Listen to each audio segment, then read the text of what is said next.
નસકોરા બોલે છે ઊંઘમાં?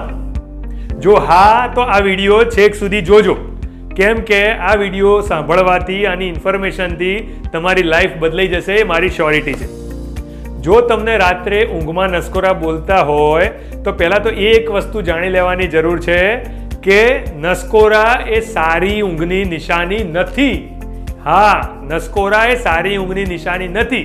આપણામાં બહુ સામાન્ય રીતે એવું પ્રથા પ્રચલિત છે કે ભાઈ બહુ થાકીને આવ્યા હોય ને તો નસકોરા વધારે બોલે, બહુ નસકોરા બોલતા હોય એટલે કે ઘોડે બેચ કે સો રહા હૈ, આવી કહેવતો હોય આપણામાં, રાઈટ? પણ સાયન્સ શું કહે છે એ આપણે જાણવાનું બહુ જરૂરી છે, કારણ કે અગેન હું કહું છું, નસકોરા એ સારી ઊંઘની નિશાની નથી, પરંતુ અંદર રહેલી બહુ જ બધી ગંભીર બીમારીઓની એક નિશાની હોઈ શકે છે.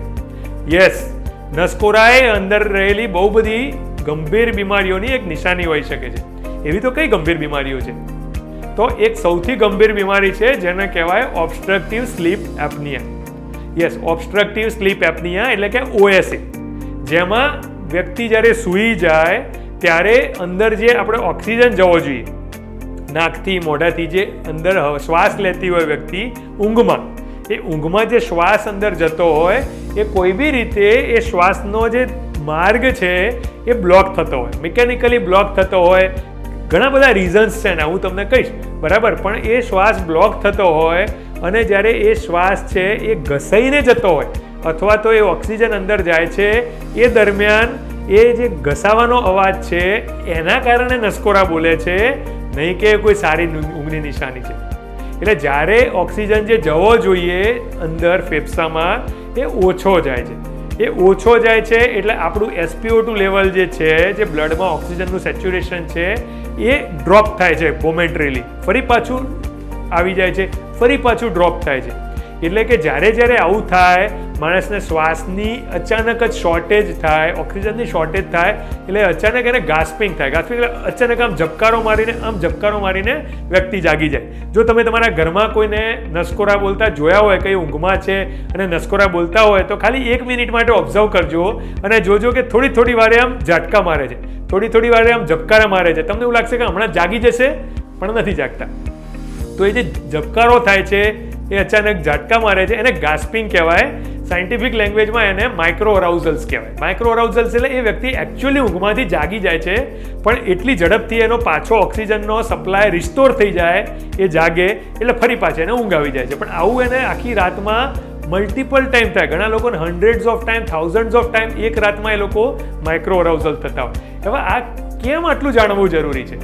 કારણ કે એક અંદાજ મુજબ જે રેશિયો સ્ટડી થયા છે એ પ્રમાણે આપણા દેશમાં લગભગ અલગ અલગ એરિયા પ્રમાણે 24થી 50% લોકો, જે ખાસ કરીને પુરુષો, 24થી 50% પુરુષોને નસકોરા બોલે છે અને 14થી 30% સ્ત્રીઓને આપણા દેશમાં નસકોરા બોલે છે. હવે નસકોરા કોને વધારે બોલે? તો નસકોરા સામાન્ય રીતે કોઈને બી બોલી શકે, પણ સૌથી વધારે બોલાવાની શક્યતા હોય કે જે લોકો મેદસ્વી હોય.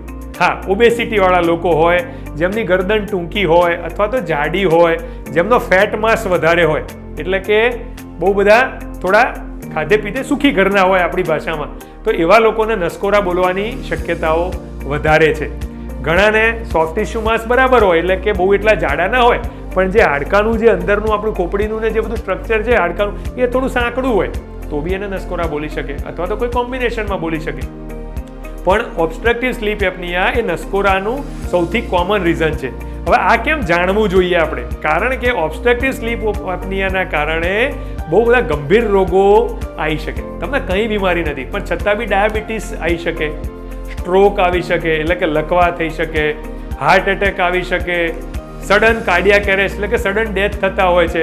આપણને ઘણીવાર એવું ઓબ્ઝર્વ નથી થતું, આપણા સમાજમાં છાપામાં વાંચીએ કે આ વ્યક્તિ તો એકદમ સરસ હતો અને અચાનક જતો રહ્યો, એને કોઈ તકલીફ નહોતી, એને કોઈ બીમારી નહોતી, ગઈકાલ તો આપણે મળ્યા છીએ અને સવારે એ રાતે સૂઈ ગયો, ઊંઘમાંથી સવારે ઉઠ્યો જ નહીં અને એનું હૃદય બંધ થઈ ગયું. પોસિબલ છે કે એને ઓબ્સ્ટ્રક્ટિવ સ્લીપ એપનિયા હોય, પણ આપણા દેશમાં આ વિષય ઉપર ચર્ચા નથી થતી. આપણે નસકોરાને સારી ઊંઘની નિશાની ગણાવીએ છીએ, રાઈટ? ઘણીવાર તો હસબન્ડ વાઈફ અલગ સૂતા હોય છે. તમને ખબર છે કે યુએસમાં આ ત્રીજું સૌથી કોમન રીઝન છે ડાયવોર્સનું. હા, નસકોરાના કારણે ડાયવોર્સ થવા એ one of the most common reasons in US.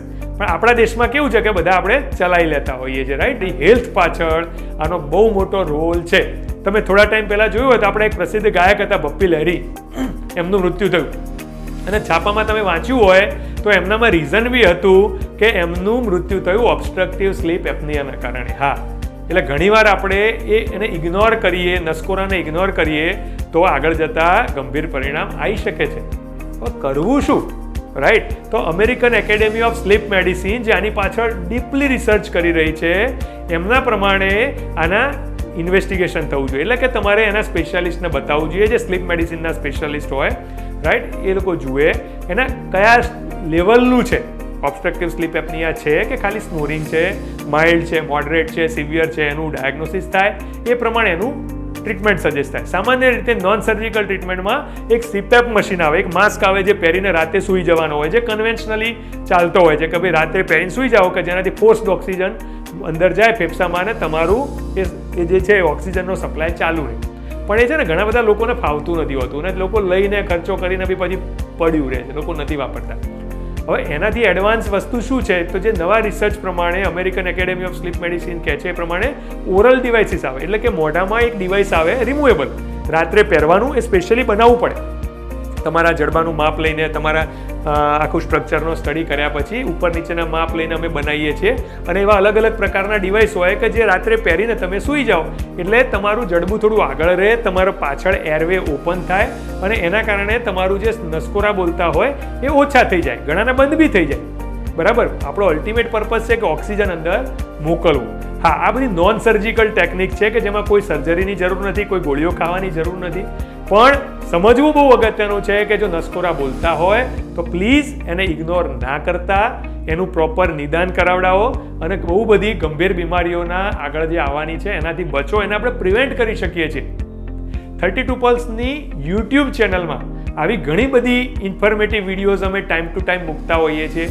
તમને ગમી હોય તો આને ચોક્કસ લાઈક કરજો. તમારા મિત્ર વર્તુળમાં, સગા સંબંધીમાં રોજ સવારે જે પેલો ગુડ મોર્નિંગનો મેસેજ તમે મોકલો છો ને, પેલો જે ફૂલવાળો અને ભગવાનના ફોટાવાળો, એની જોડે કોઈક વાર આયે મોકલો ને, કોકનું ભલું થાય, કોકને કંઈક જાણવા મળશે, તો કોકની જિંદગી બચશે, કોકના ફેમિલી બચશે અને અમે તમારા ખૂબ ખૂબ આભારી રહીશું. એના માટે આવી વિડીયો જોતા રહો. Thank you very much.